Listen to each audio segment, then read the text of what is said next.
Hello, Shaun, and hello, greetings to everyone who is watching us. Today we have an interview with Šonom Байzellom, the Scottish bookseller and writer, the author of two best-selling books, The Diary of a Bookseller and The Confessions of a Bookseller. It is an event within the Lviv International Book Forum supported by Ukrainian Culture Fund. My name is Katerina Tolokolnikova. I'm a host on Radio Culture and a journalist writing about culture and literature in particular. And also I'm a big fan of Shaun's books, the publisher of both of them. Yeah, Shaun, that's true. The publisher of both of them in Ukraine is Nash Format. These books were translated by Yaroslava Striha. Many thanks to her and to publishing house. The Diary of a Bookseller is now available in bookstores in Ukraine, and the second Shaun's books called Confessions of a Bookseller will be published at the end of September 2020. Okay, it was the introduction, but now let's start. Shaun, hello one more time. Thank you very much for having me. It is a pleasure to meet you, even just here in Zoom. And let's start from the beginning. You bought a second-hand bookstore called Bookstore in your native Vic Town in Scotland in 2001. As you wrote, you were 30 years old, am I right? Yeah, 20 years ago. Yeah, almost 20 years ago. And you were looking for a job that would suit you. Why did you decide to run a bookstore? That's a very good question. I think I had decided when I left university that I didn't really want a conventional career. So I ended up doing I worked in construction, gas pipelines. I had a degree in law, and I thought, I don't want to be a lawyer. I don't want a normal career. So I ended up doing lots of really bad, low-paid jobs, and then I reached the age of 30, and I thought, I've got to do something I enjoy. And so I was visiting my parents at Christmas one year, and I came into the bookshop, because I knew the guy who owned it quite well. And I explained my situation, and he said, well, I'm about to retire, so why don't you buy my shop? And I explained to him that I had no money. And he said, you don't need to worry about money, just go to the banks. So I went to the bank, and at the time I thought, I don't know anything about this. I don't know whether or not I'm going to enjoy it. But it was one of the best decisions I've ever made. It's been, every day is different, and it's been brilliant. And I'm so glad that I took that chance. So you never regretted about this decision? Not once, no. I don't regret my decision to not have a conventional career either, because if I'd become a lawyer, I would never have had the opportunity to end up running a bookshop. And it's... Shaun, and how does one become a bookseller? What do you have to do? I'm sure it's quite an interesting, or always very individual, but also challenging process to learn a lot of new information about running a business and running such a business like bookselling and second-hand bookselling. Yeah, for me, I knew nothing about running a business, and I knew nothing about bookselling. But when you owe the bank a lot of money, you learn things very quickly. So I still feel like I know nothing, particularly about bookselling. But I think I worked out recently that over the last 19 years, I've handled, so every day people bring books in, and some of them you want, some of them you don't want. Yesterday I was at a beautiful house buying books from someone, a deceased estate. So I think in the 19 years, I've handled about 1 million books. So it kind of sinks in by osmosis, and even you start off, it does help if you're a reader, if you enjoy reading, if you enjoy books, it makes a big difference, because it gives you a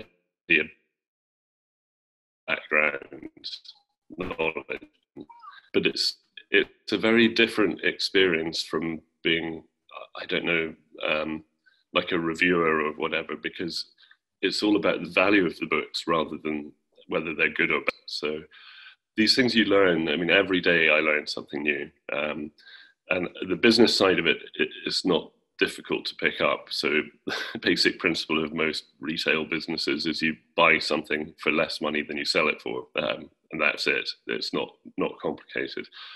But it's something that I didn't realize when I bought the shop how much I was going to enjoy it.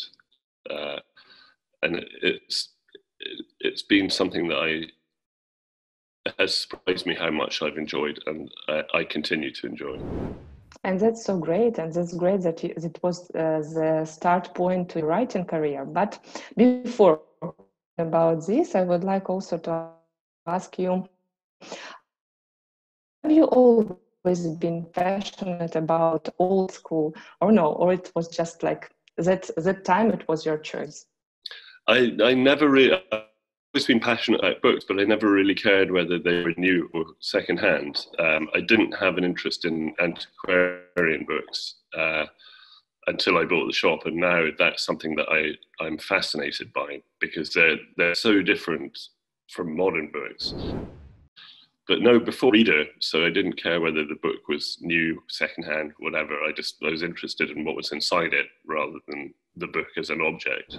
Shaun, one of the big surprises for me from the first book was the literary life in Vic Town, in the town where you live and where you work. There are a lot of bookstores and even annual book festival, and it is remarkable and just really unreal for me that there are only 1,000 people live in Vic Town. Could you please explain how your town became such a literary town? And I know that it happened even before the success of your books. Yes, that's the sense of the unreal sense of what happens during our book festival is something that still amazes me every year when it comes around, although it's not happening this year. So the way we became Scotland's book town was that somebody did an academic study of a town called Hay-on-Wye, which is sort of English-Welsh border book town.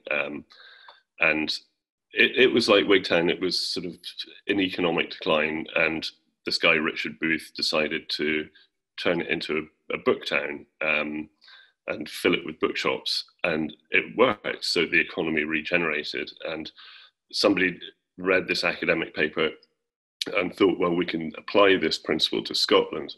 So there was a competition run by the Scottish government for which town could be the Scottish equivalent of Hay-on-Wye, and Wigtown won it.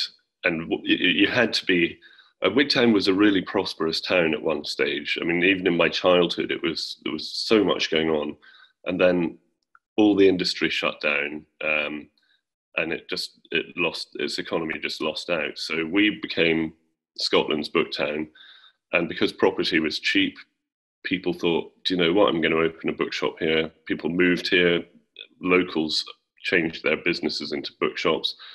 And while we can't compare it to Hay-on-Wye, because Hay-on-Wye is a much more prosperous area. It has within its catchment of 50 miles, it probably has 10 million people. Wigtown within a catchment of 50 miles has probably about 1 million fish, quite a lot of rabbits, but not very many people. So we're never going to be the same as Hay. But it has regenerated the economy of the town, and it's been a really, really good thing for the town. And the festival, which you mentioned, happens normally at the end of September every year. And you also mentioned we have a population of about 1,000 people. During the festival, I think about 20,000 people over the 10-day period come to the town. So apart from for the economy, for the kind of the culture of the town, we have all these people that you only ever see on television, or you read their books, or you read their columns in newspapers and things. They all come to Wigtown, about 200 or 300 of them. So it's because we always feel, or normally feel, like a kind of outpost, you know, where on the margins, nobody ever comes here. For that to happen once a year for 10 days is amazing. It's a really incredible experience. And what do local people think about it, apart from the festival, but the rest of the year? That's a really good question, because I remember I moved back to Vic Town and bought the shop just after we became the Book Town, and lots of the local people really weren't happy with the idea. I don't know why, whether they thought that all the other shops would close and become bookshops and they wouldn't be able to buy food, whatever. I don't know why, but they didn't like it. But you'd struggle to find a local person now who doesn't think it's been a success and it's been a positive thing for the town. But yeah, it was met with hostility, as with like all changes, you know, particularly with locals who've maybe never left the town or never been further than 5 miles from the town, or I think part of the problem was they knew it was going to bring people in from outside who wanted to be part of the Book Town, and they just didn't like that idea. But now I think they appreciate the fact that because people have come in from outside, it's meant that the schools stayed open. All the shops, all the local people have got jobs in the bookshops, and it's definitely, people now see the positive side of it. And that's great. And how many bookstores do you have nowadays in Vic Town? Oh, some of them are like a cafe with 400 books. Yeah, part of the shop, but bookstores that actually depend entirely on book sales, there are probably 6 or 7, and if you add the others in, it probably comes to about 10 or 15. Okay. So it's, there are lots of shops that sell other things or have a cafe, whatever. But yeah, there are a few of us that rely entirely on books. I think it's really interesting case, and maybe Ukraine one day will have also its book town. I'm surprised Ukraine doesn't have one already. It's because it's a movement that's expanded across the world. There are lots and lots of book towns in different countries. So I know it. Yeah, but it is really interesting about such a small town as Vic Town, like such kind of experience and such a case. Okay, Shaun, I remember the time I was reading the diary of a bookseller. It was last year during my summer holidays, and my main wish at the time was to buy a ticket to Scotland. Really, yeah. And visit your town and your bookshop, of course. And you describe the region and its nature so appealing, really. And at the same time, I suppose attracting tourists to Vic Town was not really your goal, was it? It wasn't the goal, I suppose, but I think I just, in a way, the writing book was like a cathartic thing. I just felt like I had all this stuff inside that I needed to get out.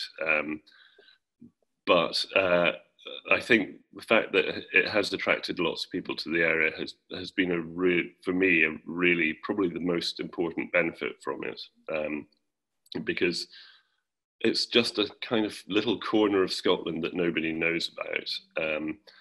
And every day in the shop, I get people coming in who say that they're here because they read the book, one of the books or both of the books. And for me, the benefit of that is not directly to me, but to everybody in the town. People who have a bed and breakfast or a cafe or a restaurant or everything. Hopefully, everybody gets the benefit of that. So I think that's been the most rewarding thing for me about the books. So every day you meet people who come because oh my God, I think it's really special feeling. It's great. I mean, it's been weird during lockdown because obviously the shop's been closed, so that hasn't happened. But yeah, it does. every single time it happens, I just get a kind of warm feeling inside, and I think that's good for the town. That's great. And customers from which, like visitors, customers from which countries do you see the most in your shop, except the UK, of course? Except the UK, I would say, amazingly, probably Italy and New Zealand. New Zealand, amazing. It's a long way, but there's a lot of people who live in New Zealand have Scottish roots, you know, so they'll be coming to Scotland anyway. And for some reason, the first book particularly has done really, really well in New Zealand. So it's interesting. I did a tour of New Zealand about 2 years ago. Yeah, it was the end of August. And I did like 10 events, I think, all around New Zealand. And every single one of them was sold out. 300, 400 people. I'm not boasting here, don't worry. And then I came back to Scotland, and I had been asked to do an event about 20 miles from Vic Town in a library, and I did it, and 6 people turned up. And they were all over 80 years old, and 3 of them slept the entire way through it. It is a brilliant story. It makes you, you know, you come back thinking, yeah, I'm really, everybody wants to. I'm a celebrity, you know. So yeah, that was really, it was good for my ego to have that experience. And what was the most exotic country that you had a visitor from and who also read your book? Oh, do you know, sometimes people don't even tell you where they're from or that they've read your book, so I don't know. But I've had somebody from, where was it? Someone from Thailand, family from Thailand, but again, I think they were coming to Scotland anyway. But yeah, they were here about, I think in about January. So that was probably the most exotic. I've never been to Thailand, so I don't know. And have you ever had visitors from Ukraine? If I have, they haven't told me that they're... Oh, yeah, I have. I've had loads of visitors from Ukraine, actually, now I think about it. We had some...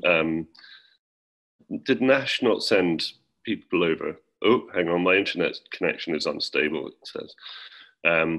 So yes, I have had visitors from Ukraine. They were the nicest. Great to hear. And returning to your books, did you expect such an international success of your first book? I didn't even expect a national success, let alone international. So it's been, it helps that my publisher is really good. The person who deals with international rights is brilliant. So she's been great. But yeah, it's funny as well, because I know I have a friend in the Netherlands, and the first translation to come out was the Dutch one.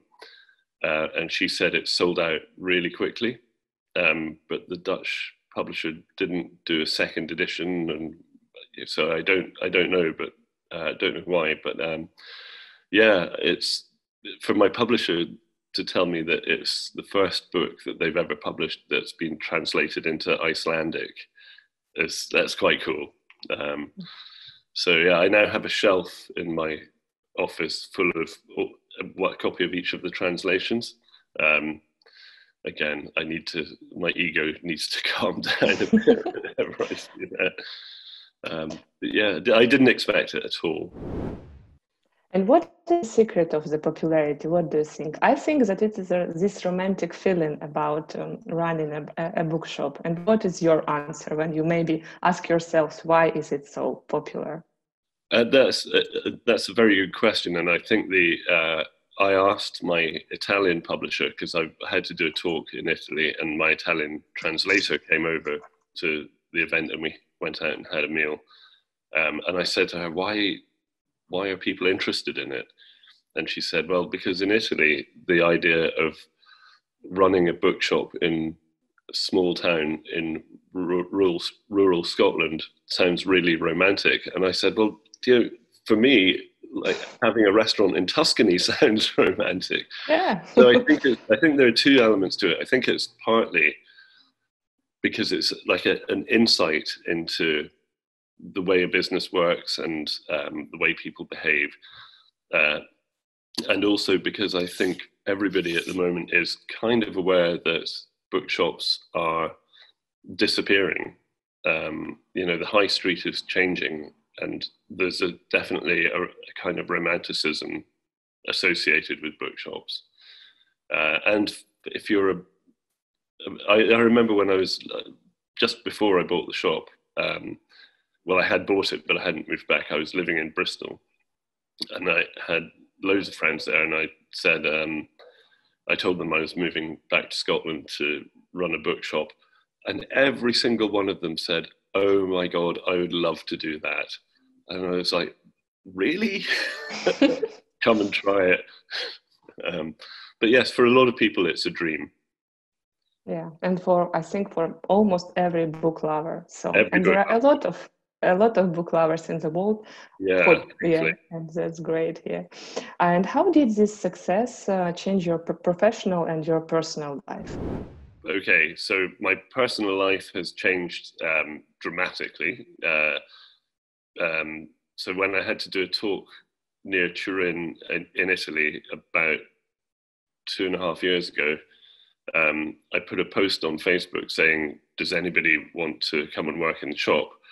And my Facebook now is like, I don't know, 30,000 followers, and a lot of them are people who've read the book. And so somebody replied and said, "Yes, I'll come and work in the shop while you're in Italy." And we became friends, and we're now married and have a 1.5-year-old daughter. So that's changed my personal life in a big way. And it's been great. Such a lovely story. I'm really glad, and it's good news, Shaun. And what about your book selling business? How's the success of the books affected? It's been great for the shop. So while the amount of money I've earned from the books isn't life changing, even though it's sold really well, I'm amazed that anybody can make a living as a writer.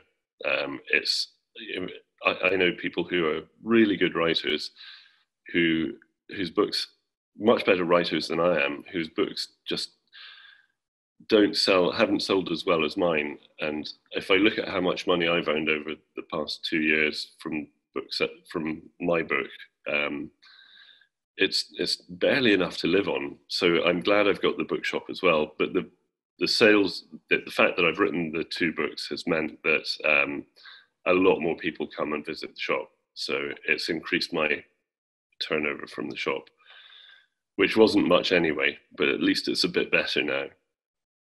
And it's also good news. Yeah, great. Shaun, and how you and your bookshop survived during this anxious and quarantine year?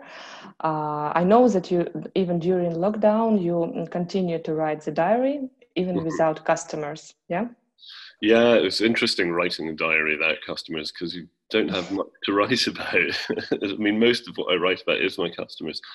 But yeah, we closed on, I think it was the 24th of March, and we didn't open again until the 15th of July.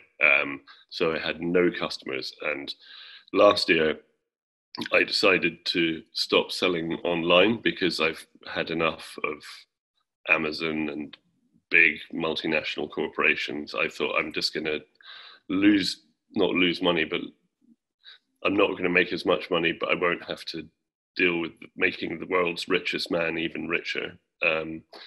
So during lockdown, everyone was like, "Oh, you must be really grateful for online sales." And I didn't have any. But we were really lucky that the government, any business that had to close, they gave us money basically to survive. And so that allowed my business to survive during lockdown, or it allowed me to, meant I was able to eat, basic things. But it's been an interesting time. And since lockdowns ended, I've never had so many people in the shop. And okay, everyone has to sort of keep 2 meters apart and whatever. But the number of people who have come to this region on holiday, all from within the UK, because they're scared of flying and going abroad, whatever, it's been phenomenal. The tourist industry in Vic Town has never been so good.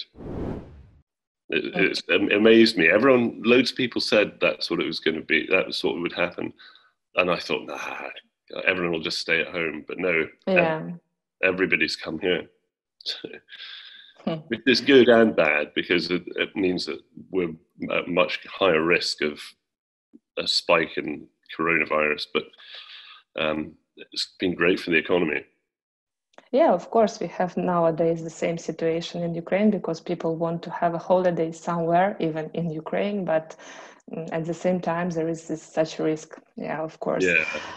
You mentioned Amazon, and of course, one of most well-known facts about you is that you hate Amazon and such big IT giants, that are a threat for small businesses and for book selling business. Of course, you once shot an ebook of Amazon Kindle with a gun. Another time, you burn it, but still, your books are selling. Is sold in Amazon, of course, because it's such a contract. All the publishers' house, most of them have these big contracts here, and there's nothing to do with it. But how did your opinion change from 2014, when you started the diary, and also there are a lot of thoughts about Amazon and how to deal with it, till now, except the fact that you said that you just canceled your online sales? Yeah. So how is it? If anything, my dislike of Amazon has grown. And you're right about publishers being contractually obliged to sell through Amazon. And one of the things that I find really annoying is that, first of all, I asked my publisher if they could not sell the book on Amazon and just sell it through real shops. And they said no. And I said, well, can we hold back the Amazon stock for a month so that real bookshops have a month where it's not available on Amazon? And they said no. And basically they said, if we do that, Amazon will just click a button and suspend all our sales of everything. And that just made me, it just feels so uncomfortable that one company has so much power and influence. And the other reason I really don't like them is, well, many reasons, but one of them is that for me and for all writers, your royalty payment is based, okay, it might say £10 on the book, on the cover of the book. I thought my royalty payment would be 10% of that, but actually it's 10% of whatever the bookseller sells the book for. So if Amazon is selling it for half price, your royalty payment goes down by 50%. And that's what they do. They do that. Amazon loses money on selling books because what their business model is to just crush everybody else out of existence. So they don't care if they don't make a profit, as long as nobody else can, as long as they're undercutting everybody else. That's all that matters to them. So yeah, I have a strong dislike for them, and the fact that they have questionable tax practices as well. We have a real problem in as much as we pay as a percentage of our turnover or as a percentage of our profit so much more tax than Amazon does, because Amazon deliberately runs at a loss and has all these kind of dodgy things going on. So it's not a level playing field, and you just feel the kind of sense of inherent injustice about it all. Yeah, I agree with you. But what could be the solution for the book selling business? There are lots of solutions. One of them, especially for new books, which is I don't know what it's like in Ukraine, but I think in France and Germany, everybody has to sell. So if a publisher says, "Okay, this book is £10," everybody, including Amazon, has to sell that book for £10. You can't discount it, which is really, it's good for authors, it's good for the publisher. The only people it's not good for really are the consumers who want to buy things as cheaply as possible. Yeah. But in terms of things being fair, I think that's the solution for new books. Secondhand books, I don't know what the answer is. I think for me, I have to buy books I pay much less for books than I used to, because Amazon has just driven prices down for secondhand books as well. So that's not good for the people who are selling books. It's not good for me. It's good for the consumer, the customer, but that's it. So it's all a kind of weird balance that has to be redressed. But at the moment, Amazon has so much power and influence that I just can't see that happening. But yes, if everybody has to sell a book for £10, including Amazon, and then Amazon has to add £3 postage onto it, then you're going to go to a bookshop and buy it from a bookshop rather than have to pay the extra £3 postage. So that, for me, I think is the most obvious solution. Thank you. I think it's a great idea, really. And also, I wanted to ask you, what kind of books are the most popular among your customers now? And do they bring the diary of a bookseller to the cash register more often than the books about railways? That's a great question. No, I think railways still outsell my books, but I've sold lots of copies. Funnily enough, yesterday I was buying, railways, in answer to your question, is still the best subject. But yeah, my own books do sell quite well. But yesterday I was buying books from a house about 25 miles away. And I was going through them and picking out the books I wanted to buy and the others I wanted to leave. And I found 2 copies of Diary of a Bookseller. Was it the first time you found them in it's not private library? No, it's probably the 3rd time, but it's the first time I found 2 copies, both signed. So there are second-hand books, even your books became second-hand. Yeah. It's weird having to buy a copy of your own book back from a customer who's bought it from you. Yeah, but for me it was a big surprise also to find out that the books about railways are so popular. Yeah, it surprised me when I bought the shop. I didn't expect that. I honestly, because my reading tastes are generally fiction, contemporary fiction. I thought everybody had the same reading taste, but clearly not. Although I have been I read Gogol last year or the year before last, Dead Souls. So I've been expanding my reading from contemporary fiction to slightly broader. And because you mentioned your book taste, I also, of course, can't resist to ask you, who are your favorite authors of all times? I think it's really like a painful question for every book lover to mention favorite books, but some of them or some of the authors, please tell us. Yeah, I'm so impressionable that every book I read, I think, wow, this is the best book I've ever read. It kind of changes, but I do like George Orwell. I think almost everything I've read that he's written, I've really enjoyed. And again, I'm narrowing my list down because when you ask that question, your head freezes. Yeah, I know it. But yeah, I really like William Boyd as well, who's the author of Any Human Heart, which is one of my favorite books. But yeah, I'm trying to think of something. God, what's his name? John Kennedy Toole. Have you ever read A Confederacy of Dunces? It's a brilliant book.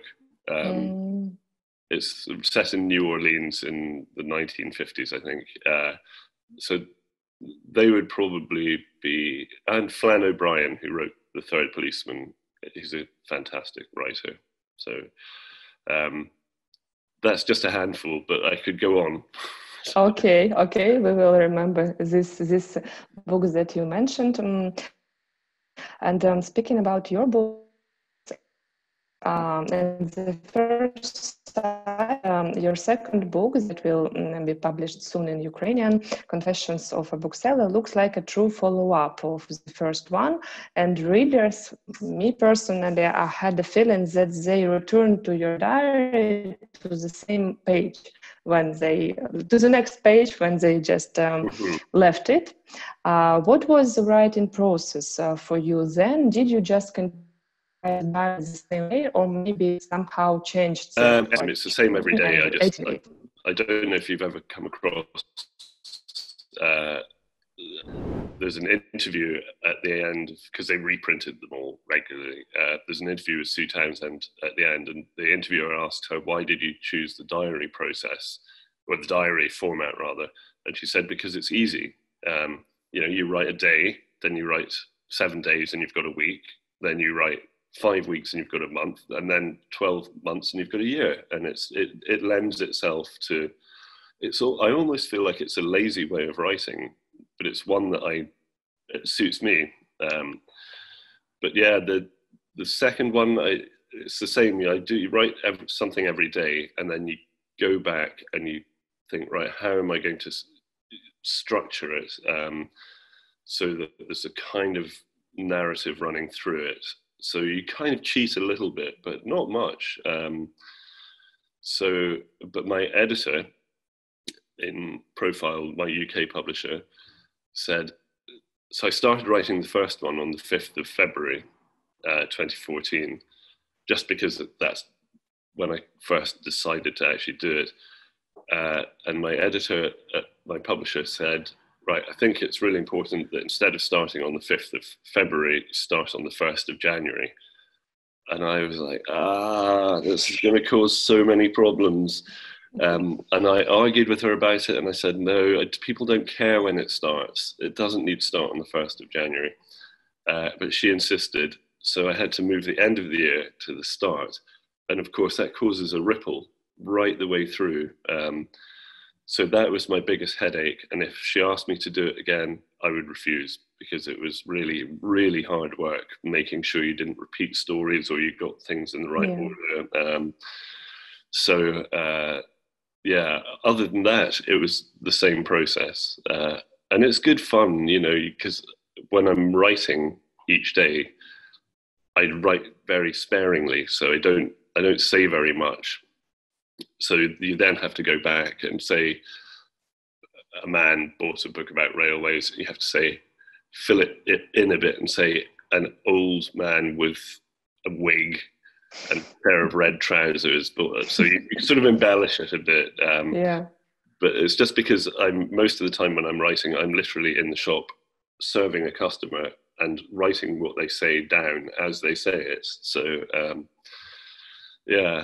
you have to fill it all in a bit later.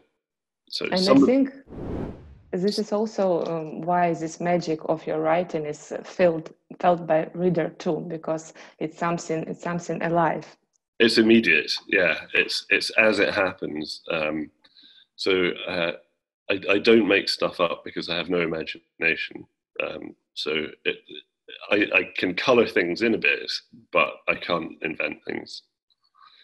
Yesterday we had something happened, and thank goodness there was someone else there to witness it, because it was just so extraordinary. It maybe won't make much sense because unless you know this area, but there's a town about 15 miles away called Whithorn, and yesterday it's a really old historical significant town, and it has a visitor centre which is called the Whithorn Story. And yesterday a man came into the shop, and everybody's wearing face masks, and he just had his hand over his mouth like that and said, where's the Whithorn Story? Whereabouts in town is the Whithorn Story? And I said, well, Whithorn Story is in Whithorn. You are in Wigtown.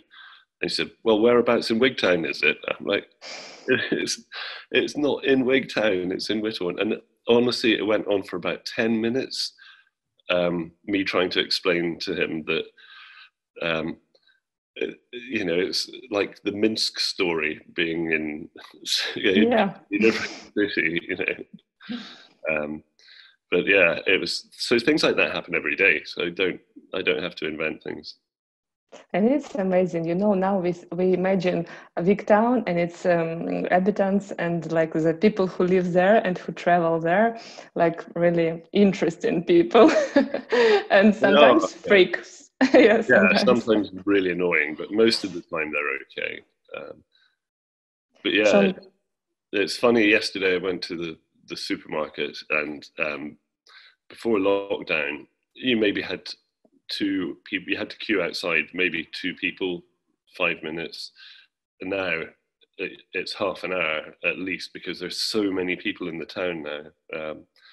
It's been a weird time. So have you been locked down at home? Now we have also like shops open, some of them, and but the numbers of people who get the disease every day increasing. So it's again, it's hard times and tough times, you know. Yeah, but we will hope it will be better soon. There'll be a vaccine soon. So have you? Do you know anyone who's had it? Yeah. And I know, like from the last maybe months, a couple of people, but from the I remember in the period of beginning of the quarantine, there were no people that I know, but now it unfortunately maybe even worse. Okay, I have couple of more questions if you have. Sorry. Yeah, no problem. It's interesting. Your third book, 7 Kinds of People You Find in the Bookshop, will be published in the United Kingdom in November, and it seems like something different to first and the second book. I can imagine how witty your classification of customers could be. Could you please tell us more about this book and the difference between the first and second and the third one? Sure. It's my publisher asked me to write it, and I found it hard because I'm so used to the diary format that I had to kind of create rather than the diary writes itself. So it's much shorter. It's only 20,000 words instead of 90,000, and it's guaranteed to offend almost everybody who goes into bookshops. So I'm really sorry. So I've done this kind of Linnaean classification where you've got 7 types, but within each type there are different subgroups.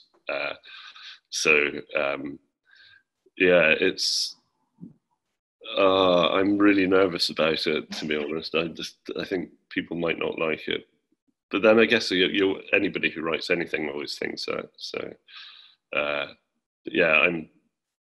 I don't know. I'm dreading the reviews because it insults almost everybody. And not that's why, but I just wanted to ask you about how do you feel in general about book critics' reviews, and what is more important for you as an author, these reviews or just impressions of common readers?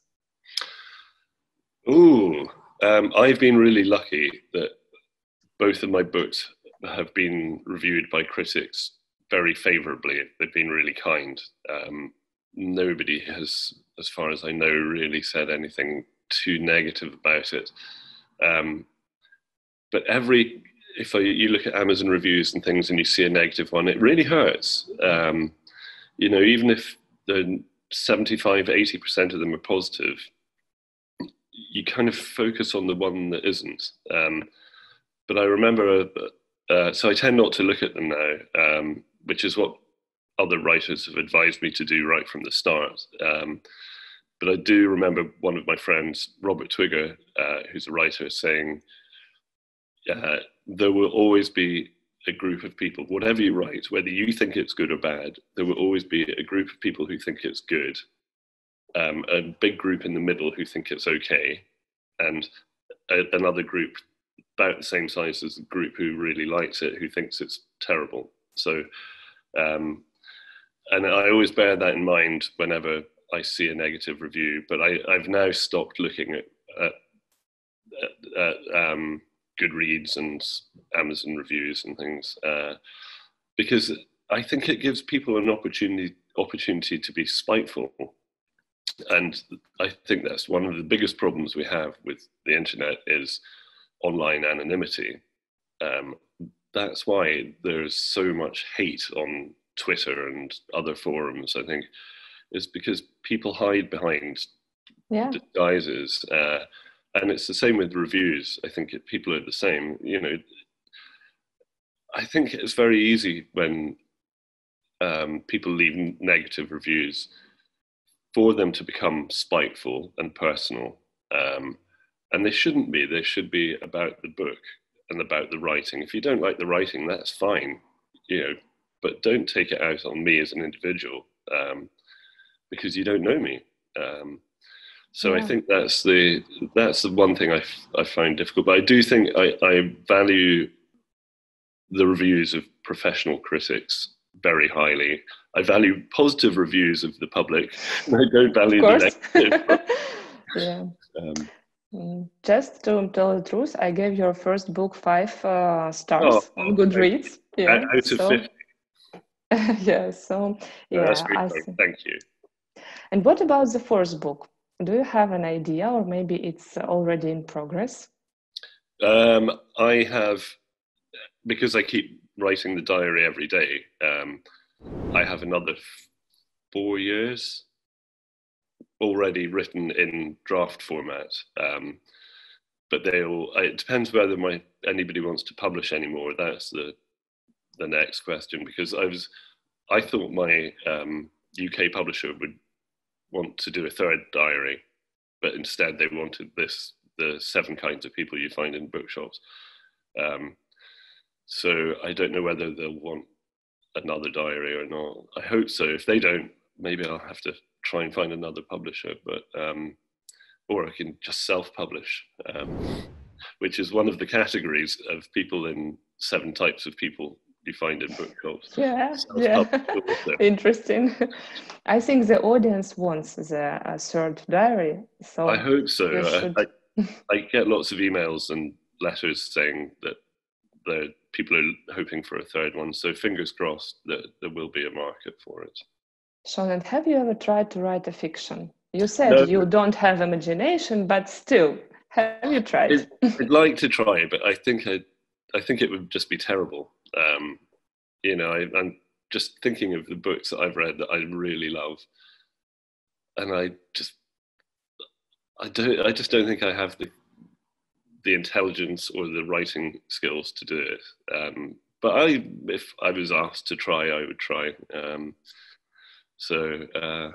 It's funny because it's the one thing I love reading, fiction, which is maybe why I'm scared of the fact that I might fail at writing it.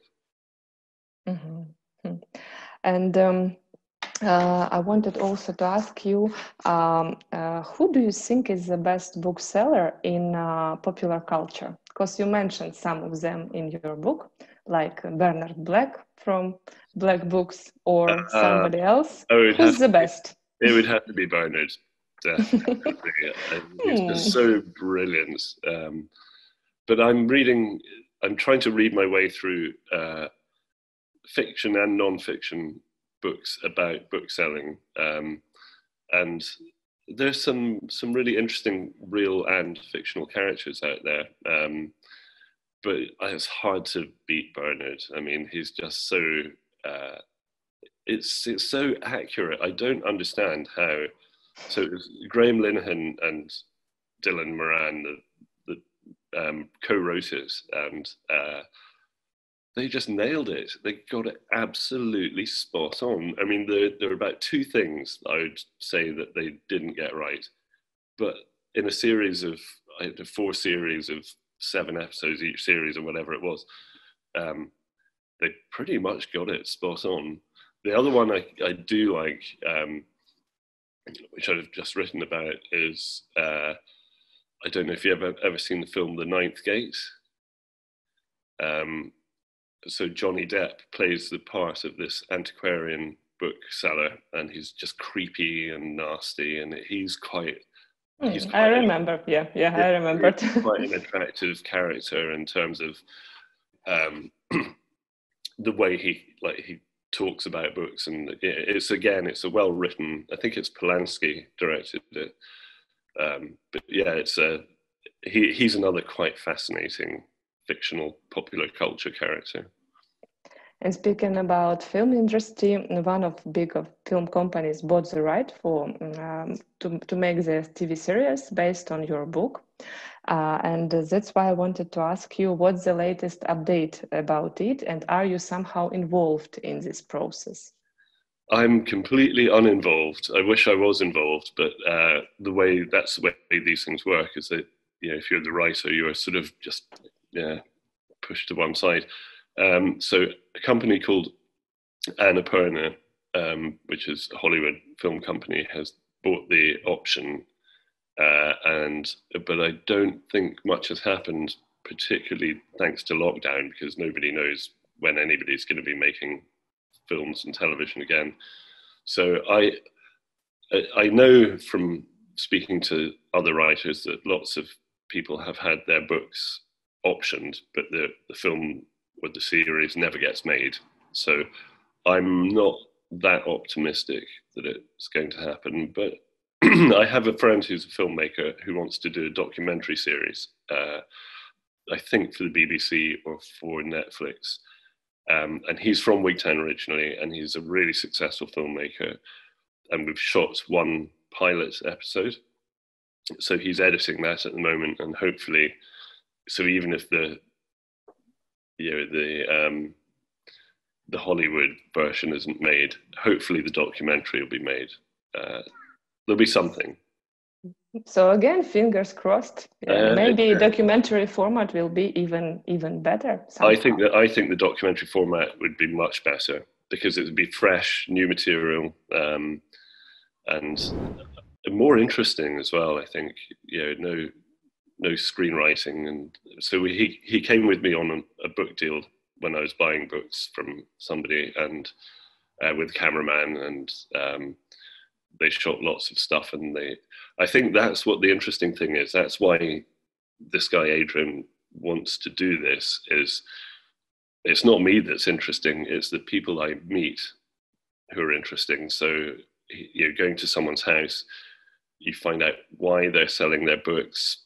In this case, it was a woman whose husband had died. You find out about his life. You look at the books, you see what his interests were. So you're getting snapshots into people's lives.